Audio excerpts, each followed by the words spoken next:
এই দেশকে বদলাতে এবার আমি নির্বাচনে নামছি। আছে তোমার শক্তি মানুষকে ভরসা দেবে। আমি পাশে আছি। রাজনীতি নয়, আমি মানুষের জন্য লড়তে চাই এবং আমি বিশ্বাস করি এই লড়াইয়ে আমরা সবাই মিলে জিতব। তুমি বদলে দেবে এই দেশের ভবিষ্যৎ। আজ আমি শুধু নেতা নই, স্বামীও।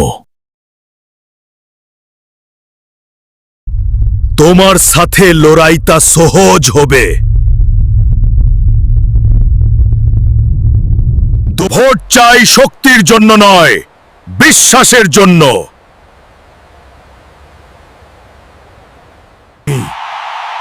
এই ভালোবাসাই আমাকে জেতাবে।